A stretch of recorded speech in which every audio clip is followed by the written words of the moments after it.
Welcome back to the channel. RD Tech here. Nice easy one for us today. On the bench, Laney Lionheart 5, single-ended, Class A, little studio amp. Customer was complaining that it was popping the HT fuse. Had it for a few years, we used it in his home studio. All of a sudden, off it went. Simple, quick, easy diagnosis of whether you can do at home. You don't need any fancy equipment to do this. This is dead simple.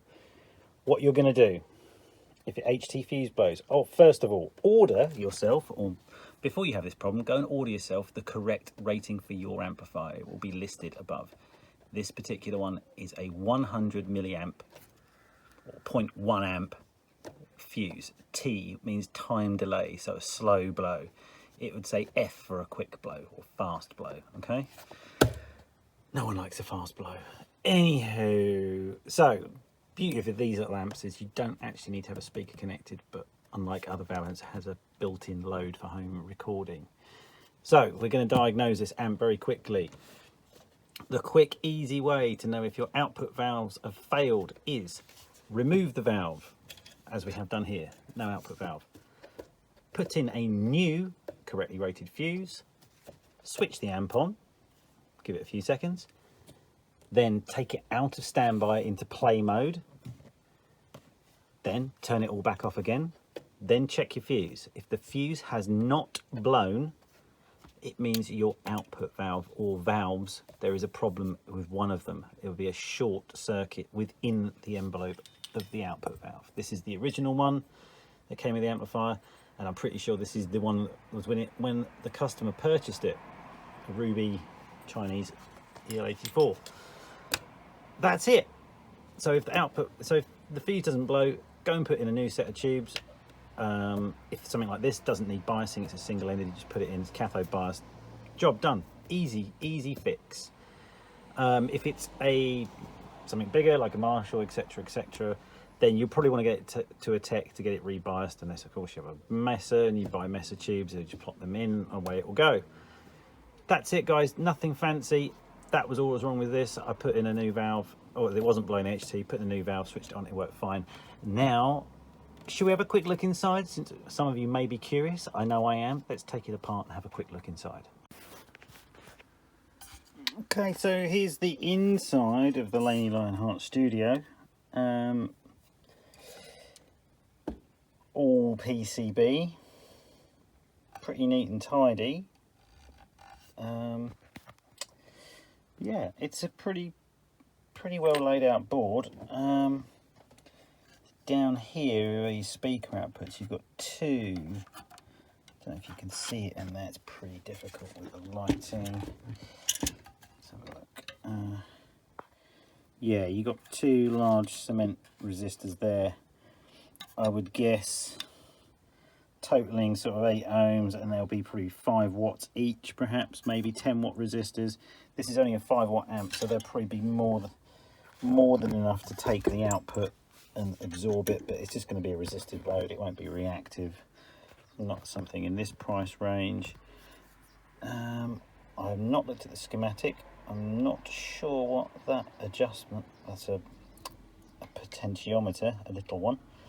But that's on, looks to me, that one looks to be, that's probably the phase inverter V3. V4 is the output valve. Oh no, sorry, I want to talk about, it's not going to be a phase inverter, this is single-ended, so it's not, but that's going to be something. I've not looked at the schematic, couldn't tell you exactly. We've got some transistors here with some honking great heat sinks on there. Yeah, all looks to be pretty well put together. It's nice and tidy, but it is PCB 100%. There'll be a digital reverb in here somewhere as well. I can't see the chip on here. The reverb controls are over here. There's a tone and a level for it, but I don't know quite where the IC for the digital reverb is. And you've got an output board here with all of your I/O on the back here, the USB. You can take a feed from USB somewhere. Yeah, USB or the amplifier for your headphone out. DI. It's pretty well appointed, and you've got some dip switches here for adjusting whether you've got line level, instrument level. You've got a ground lift here as well. It's pretty well kitted out little amp. I'm not sure the retail on them. We'll have a look at that, and I'll also give my thoughts on the amp as a whole when we hear it. When I did the test, I just used the clean channel to check that it was all working again. I have to say the clean was really nice. Let's have a look on top.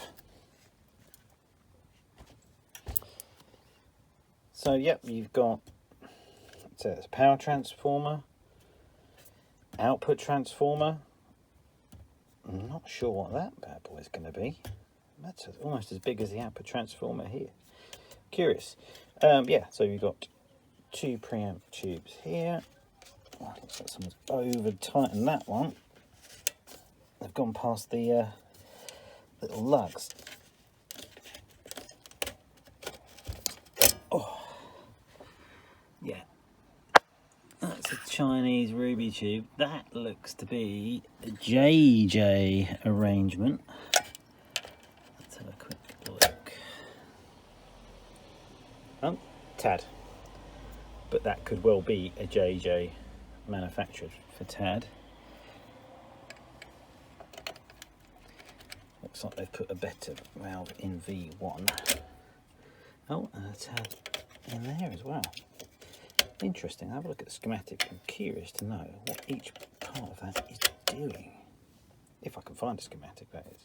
Anyway, that is the Laney Lionheart L5T, I believe. Let's hear it. I'm thinking it's going to be good. So here we are with the Laney LT Studio, and I've just been warming up, just getting levels and stuff, and I've got to say, what a cracking little amp. I really enjoy it. The beauty of the Class A power stage is the way it just sustains. There's no phase inverter going on, so that valve is just working 100%. It's Class A. It's just going all the time, and that's letting the tone go through. And yeah, so I'll run you through the controls quickly. You've got a clean volume, drive gain, and drive volume. There's a bright switch. That is the bright switch. It goes across both channels. Channel select, bass, middle, treble, reverb. I thought the tone control was for the reverb. It's not. It's kind of like your presence control, but because on the inside you could see it was a dual concentric. It's doing something other than presence. It will, it kind of keeps the sound still balanced, but moves it towards being darker or brighter. Yeah, very cool. So I'm in the high input, going out into my sewer reactive load into, well, actually no, guitar's going into the Helix, and in the loop we've got the Laney reactive load back into the Helix to provide us with some sounds. What am I running into? Right, I have got rigged up on here an impulse response. It is Celestion's Alnico Gold 2x12. It's the lower gain and all rooms on microphones. Right, so no effects on the Helix except for the impulse response, and I'm using the reverb built into the Laney at the moment. We'll hear that, and I'll put in my usual room reverb. But yeah, so this is...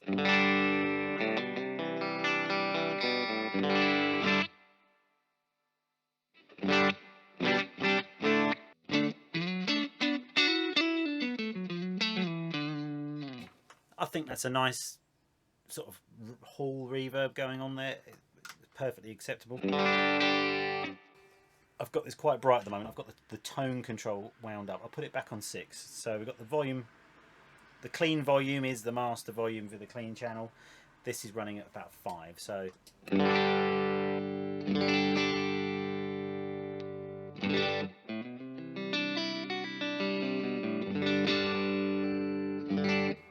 bring it up to about 6, just after 6.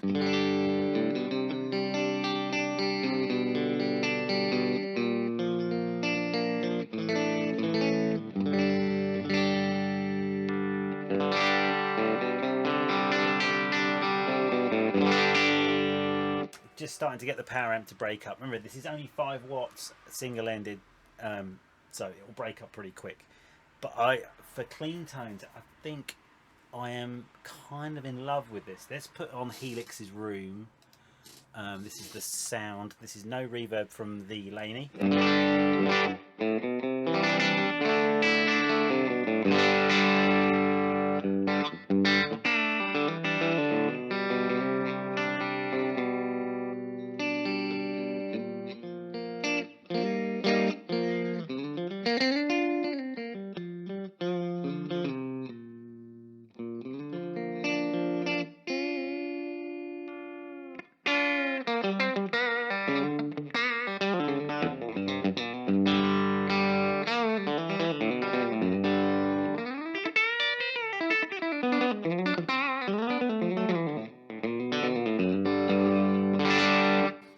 Just a killer sound.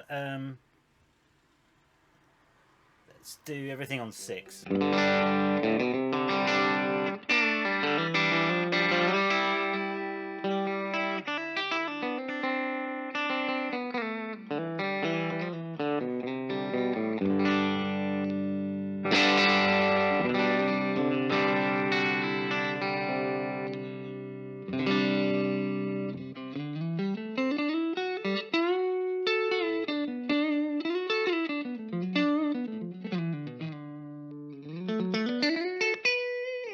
Put a bit of ambient delay on.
With Class A's, when you start to really drive them though, they get a bit spitty, but with this control here and the mucking around the bright switch, I like it.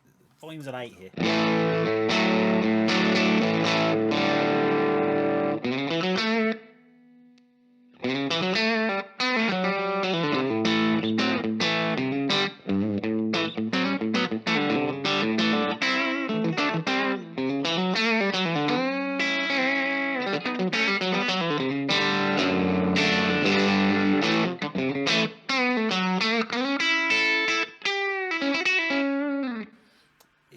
Pretty much coax anything you want out of this thing. If I bring the bright down and bring the tone up.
Feels great. It feels really nice under the fingers. I'm loving it. Let's check out the jive channel. Let's bring the master down a second. Maybe not. So master's on at about 8.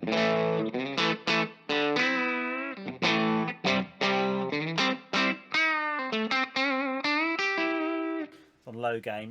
Say use the bright switch. Might be a bit much with a telly. Let's bring the drive up to about 4.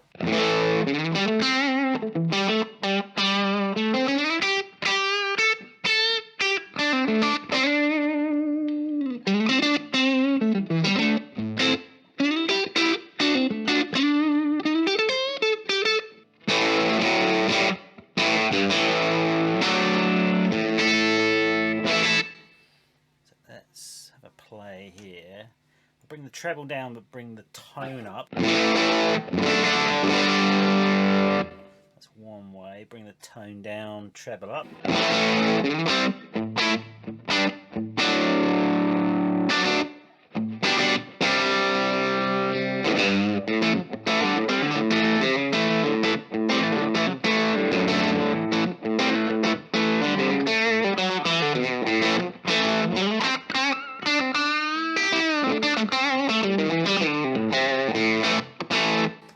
Don't think for 1 minute you're going to get rectifier Marshall tones from this thing. This has just got this rock and roll grit and snarl to it. It does a pretty good, in my opinion, a train wreck impression. So I've got this thing wound up pretty much. So, but listen.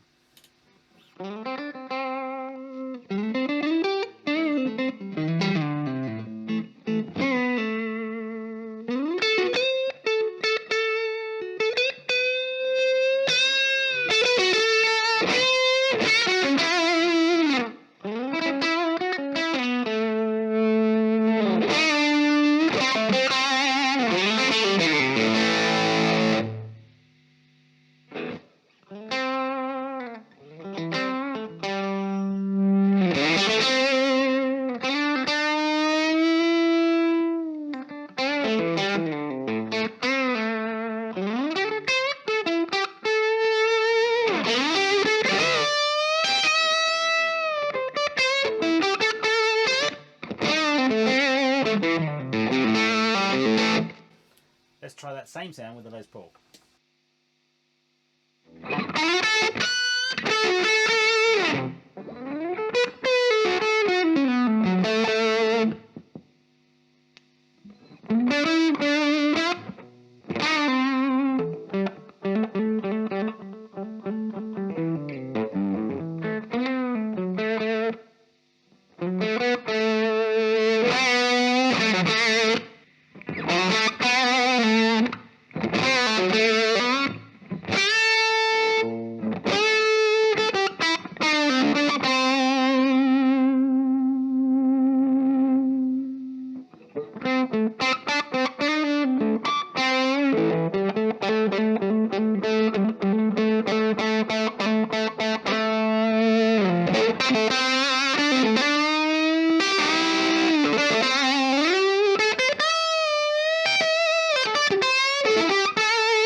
So yeah, it's a very dynamic amp.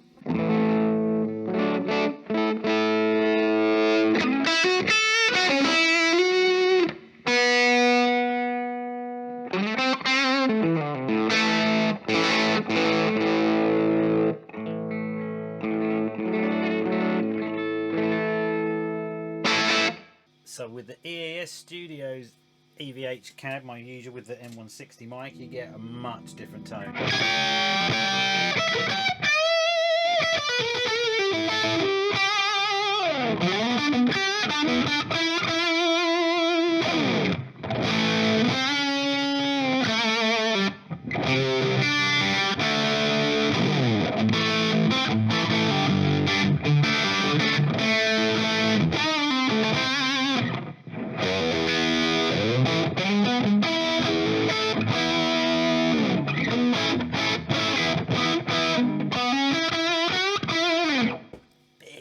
thick and juicy. It's lovely.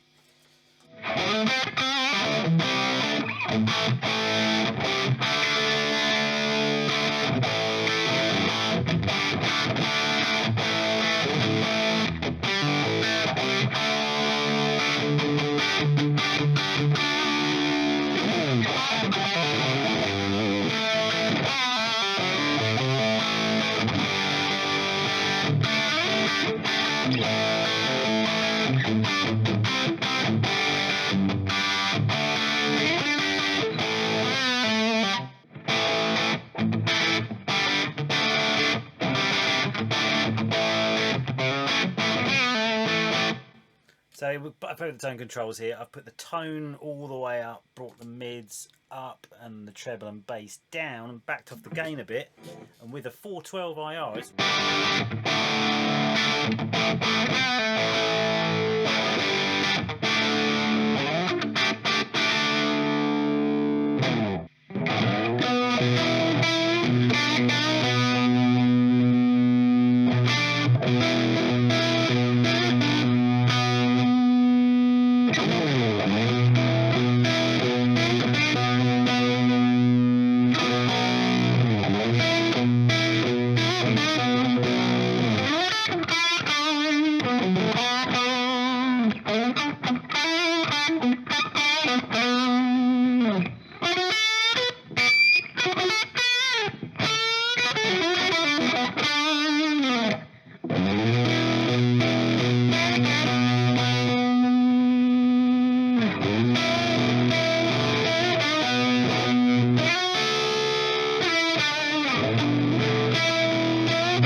Billy Gibbons would like one of these.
Needless to say, I really dig this little amp. What a great sound and a thing. I've not heard anything else come close to something that makes this sound that this little thing does. Killer little amp, nicely built, simple fix. Yeah, it might burn through EL84s, but only at 5 watts. I don't know how long the customer had it, but what a great studio tool. If you want something different from all your other tones, all your Marshalls and things like that, this does something else, and I really like it. What a great amp. Anyway, cheers guys. Like I said, leave a like, leave a subscribe. See you later. Got some more amps coming up soon. Take care.